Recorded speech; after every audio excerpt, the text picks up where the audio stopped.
नमस्कार विद्यार्थियों हम बात करते हैं अनुसंधान की।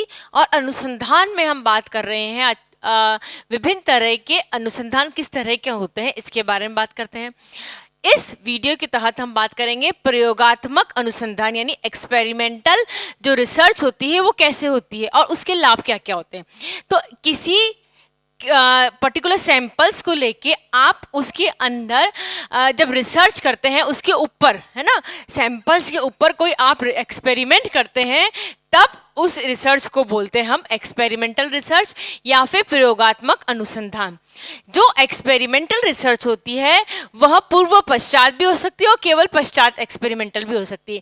कहने का मतलब है कि आप किसी एक्सपेरिमेंट को करने से पहले और बाद का, है ना, क्या प्रभाव पड़ता है इसके बारे में भी जानकारी प्राप्त कर सकते हैं। और आप यह भी जानकारी प्राप्त कर सकते हैं कि हमने पहले नहीं करी, हमने केवल पश्चात क्या प्रभाव हुआ इसके बारे में भी जानकारी प्राप्त कर सकते हैं। ये तो होती है एक्सपेरिमेंटल रिसर्च की प्रकार क्या क्या होते हैं।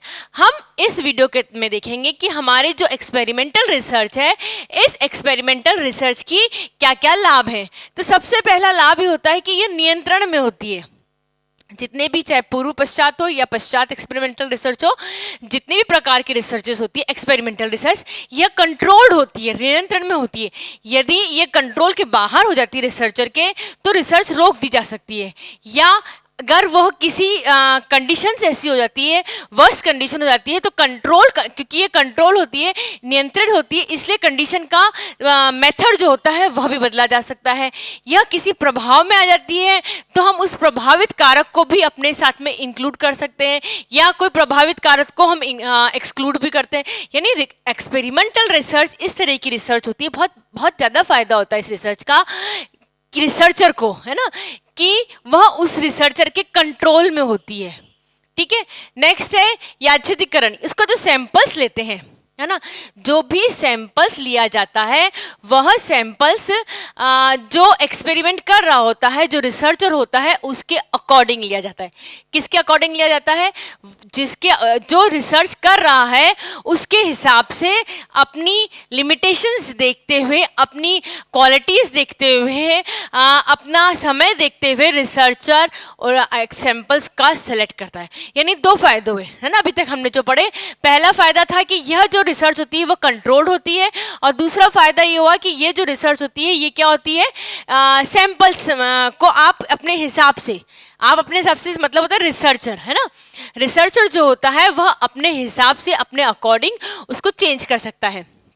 वस्तुनिष्ठता, इसमें रिसर्चर का जो पक्षपात का, कई बार होता है ना, हम रिसर्च कर रहे होते हैं तो हम थोड़े से, हमारा सॉफ्ट करना किसी प्रति व्यक्ति के हिसाब से ज़्यादा होता है। स्पेशली हम केस स्टडी की बात करते हैं तो केस स्टडी में हम किसी व्यक्ति के प्रति पक्षपातपूर्ण व्यवहार कर सकते हैं। लिखते समय किसी जाति विशेष के बारे में करेंगे तो हम उस जाति विशेष के बारे में पक्षपातपूर्ण व्यवहार कर सकते हैं, हम मतलब रिसर्चर। परंतु एक्सपेरिमेंटल रिसर्च होती है, इस एक्सपेरिमेंटल रिसर्च में यह वस्तुनिष्ठा होती है। इसमें पक्षपातपूर्ण व्यवहार की संभावनाएं जो होती हैं वह बहुत ही कम होती है। परिमाण और मापन, इसमें क्या होता है बच्चों, हम देखते हैं हमारे एक्सपेरिमेंट से पहले क्या था और एक्सपेरिमेंट के बाद क्या रहा। हमारे पास दो तरह के रिजल्ट होते हैं, तो हम उसमें तालमेल बैठा सकते हैं, हम उसका परिणाम तोल सकते हैं बहुत आसानी से। एक हमने देखा हीमोग्लोबिन, कुछ बच्चों का हमने नापा, हीमोग्लोबिन लेवल नापा, तो हमने पाया इन बच्चों का हीमोग्लोबिन लेवल क्या था, इतना था। फिर हमने एक्सपेरिमेंट करा, हमने उनको 6 माह तक गोलियां दी। 6 महीने तक गोलियां देने के पश्चात उन्हीं बच्चों का हीमोग्लोबिन लेवल बढ़ गया। ठीक है, अब हमने क्या, यानी हमारे रिसर्च का रिजल्ट ये निकला कि हीमोग्लोबिन लेवल यदि कम हो तो इन गोलियों से या इन खुराक से या इन न्यूट्रिटिव चीज़ों खाने से हीमोग्लोबिन लेवल बढ़ जाता है। ठीक है, तो ये क्या हुआ, हमने परिणाम को माप लिया, है ना, इतना था और इतना हो गया, तो हमने इन दोनों को नाप लिया। अब ये इसका बहुत बड़ा फायदा होता है। इसका एक एग्जाम्पल हम इस तरीके से भी ले सकते हैं, आपने हीमोग्लोबिन लेवल या कुपोषण का भी ले सकते हैं आप, है ना। कोई बच्चा, कोई व्यक्ति या किसी पर्टिकुलर एरिया में आयोडीन की कमी हो रही है, आयोडीन की कमी से ग्वाइटर का नामक रोग हो रहा है, नमक की डोज नमक के थ्रू आयोडीन दिया जा रहा है और इतने महीने के पश्चात में आयोडीन का जो लेवल था वो बॉडी में इंक्रीज हो गया। तो ये इसका परिणाम हुआ है। परिशुद्धता हो जाती है जब परिणाम क्लियर कट हो रहे हैं, है ना। पहले हीमोग्लोबिन इतना था, अब इतना हीमोग्लोबिन है, पहले आयोडीन लेवल इतना था, अब आयोडीन लेवल इतना है। यानी जो रिजल्ट हमारे पास आ रहे हैं वह रिजल्ट एकदम क्लियर कट और शुद्ध होते हैं। यही तो रिसर्च होती है। रिसर्च की इंपॉर्टेंस तब होती है जब आपके रिजल्ट्स होते हैं वो बिल्कुल क्लियर होते हैं, बिल्कुल परिशुद्ध होते हैं, बिना किसी पक्षपात किए जाते हैं और आसानी से मापे जाते हैं। यही सब क्वालिटी तो हमने अभी तक यहाँ पे पढ़ी है और यही रिसर्च में होता है ना। तो एक्सपेरिमेंटल रिसर्च जो होती है इसके अंदर जो रिजल्ट्स आते हैं वह रिजल्ट्स हमेशा परिशुद्ध और साफ होते हैं। उच्च विश्वसनीयता। अब इसमें विश्वसनीयता बहुत इंपॉर्टेंट, किसी भी रिसर्च में विश्वसनीयता बहुत इंपॉर्टेंट रोल प्ले करती है। आप विश्वसनीयता कह लीजिए, आप वैधता कह लीजिए, उसकी बहुत ही इंपॉर्टेंट रोल प्ले करती है। विश्वसनीयता इसलिए आती है इसमें क्योंकि क्या होता है, इसमें परिणाम क्लियर कट आता है। परिणाम कैसा आता है, परिशुद्ध आता है। अभी हमने आपको एग्जाम्पल दिया था किसका, हीमोग्लोबिन का और आयोडीन का, दोनों में प्री और पोस्ट करके हमने देख लिया। और प्री और पोस्ट करके हमने देखा तो हमने फाइंड आउट कर लिया कि हमारा जो परिणाम था वह परिशुद्ध आया और परिशुद्ध क्लियर कट दिखाई दे रहा है, इसलिए यह उच्च विश्वसनीयता का होता है। यानी एक्सपेरिमेंटल रिसर्च जो होती है वह कैसी होती है, उसका विश्वसनीयता लिए हुए होती है। इसमें वैधता भी होती है, वैलिडिटी भी होती है। जब हमने बात करी वस्तुनिष्ठता की तब हम बात करते हैं वैलिडिटी की, क्योंकि ये पक्षपातपूर्ण नहीं होती है, क्योंकि इसमें परिणाम आता है, क्योंकि इसमें क्लियर परिणाम आता है, विश्वसनीय परिणाम आता है। अतः यह जो रिसर्च होती है यह इसकी वैधता होती है, इसको सरकार के द्वारा मान्यता प्राप्त होती है कि हाँ यह आया है क्योंकि आपने उसका एक्सपेरिमेंट करा है, आपने हीमोग्लोबिन की दवाइयाँ दी हैं या आपने न्यूट्रिटिव वैल्यू चीज़ें खिलाई हैं, तब आपने इतने महीने तक खिलाई हैं और आपने उन्हीं बच्चों को पहले खिलाया, उन्हीं बच्चों के ऊपर बाद में हीमोग्लोबिन का टेस्ट लिया और आपने देखा कि जो आपके डिफरेंस आया है, तो ये क्या है, वैधता होती है, वैलिडिटी होती है ना। समय की बचत, हमें कहीं जाना नहीं पड़ रहा, हम पर्टिकुलर एरिया में पर्टिकुलर सैंपल्स के साथ में ही रिसर्च कर रहे हैं।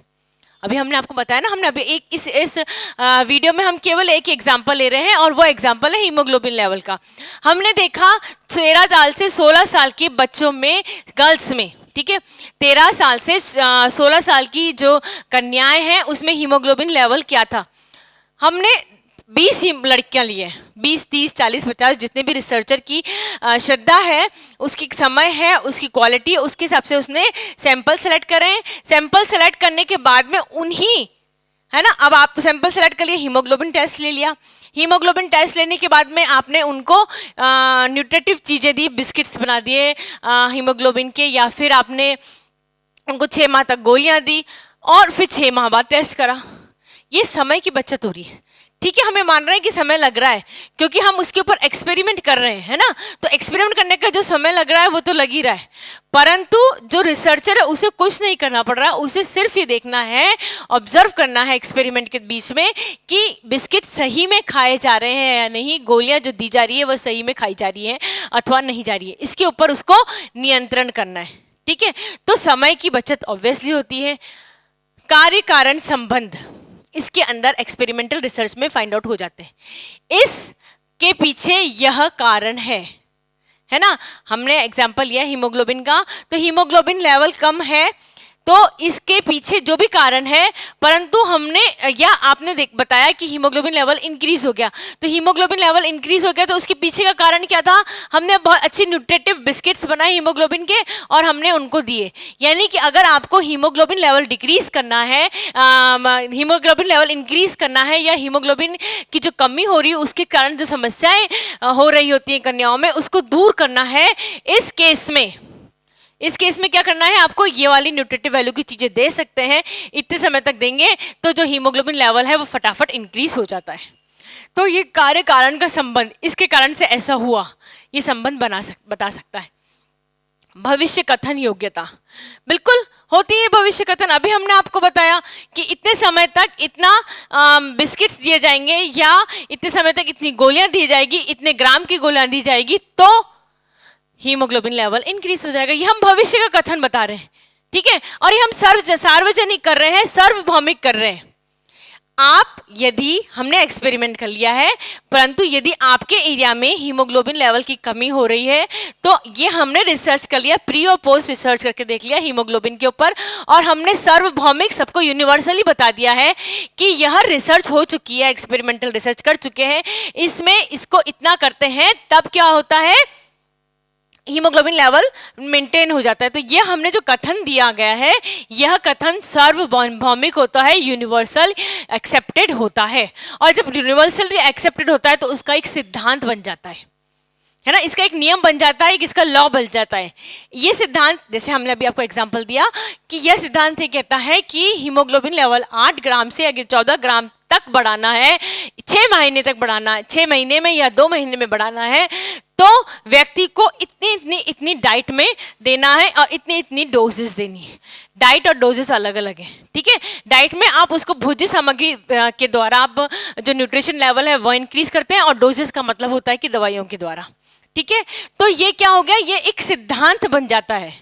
सिद्धांत कैसा बनता है, सार्वभौमिक सिद्धांत बन जाता है कि इसके द्वारा इस तरीके से हीमोग्लोबिन लेवल को कम किया जा सकता है, बढ़ाया जा सकता है। ये सब जो हमने फैक्टर्स बताए हैं, ये हमने बताया विश्वसनीयता का होता है, वैधता का होता है, समय की बचत होती है, कार्य कारण संबंध होते हैं, किसके अंदर होता है, ये सब जो पॉइंट्स हैं ये सब केवल और केवल एक्सपेरिमेंटल जो रिसर्च होती है इसके अंदर होते हैं, और इसीलिए एक्सपेरिमेंटल रिसर्च के जो बेनिफिट्स हैं वो बहुत सारे होते हैं, और एक्सपेरिमेंटल रिसर्च की तरफ हमें अग्रसर होना चाहिए।